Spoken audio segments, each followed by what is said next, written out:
The Index of Economic Freedom is a series of 10 economic measurements created by the Heritage Foundation and the Wall Street Journal. Its main objective is to assess the level of economic freedom in nations around the world.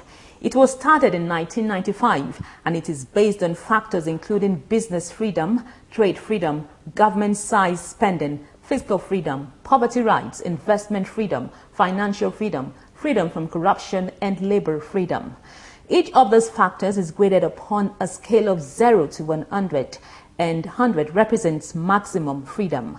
The free economic rating is believed to have some correlation with political freedom, and the U.S. Freedom Aid Program uses the trade freedom indicator component to determine which countries would receive its performance-based compact.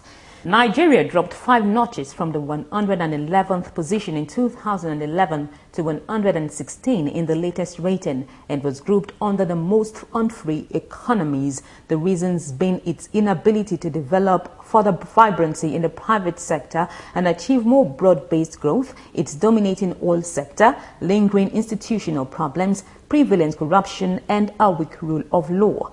A fellow African country, Mauritius, was ranked 8th on the list with a 77-point score, making it the first African country in the top 10 league. Nigeria has over time embarked on various reforms with huge sums of money expended, all in a bid to ensure actualization of its Vision 2020. Nigeria has set an ambition for the next 20 years. As you know, you want to be among the top leading economies, and there is a transformation agenda working on developing the non-oil economy, particularly the ag transformation agenda, bringing foreign investment. So I think that the vision is set.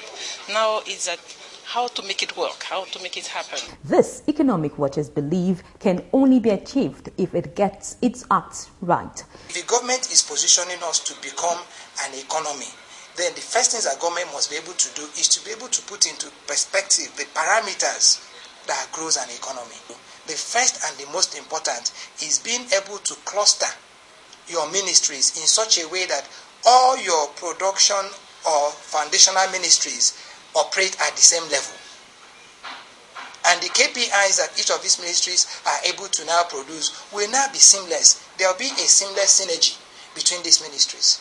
This is when you can begin to now talk about a country that is production driven. There were 3 countries in the world that had citizens of more than 80 million that were living below $1 a day. These 3 countries were China, India, and Nigeria. Today, China is arguably the richest. Everything has gone to China because of one thing. What is it? Production. Mauritius is a country that is economy, if you look at it, they have been able to sow value chain sugarcane. That you are talking about sucrose. You are talking about everything that has to do with cane. So as long as you have production as a basis of your economy, 2 things are going to happen.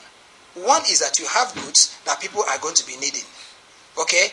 2 is that you now have a workforce that is at peace with the government because people are engaged. Despite the seemingly unimpressive 53.6.3 economic rating for Nigeria, which is below world average, the country still emerged above the 53.7 score mark average for sub-Saharan economies.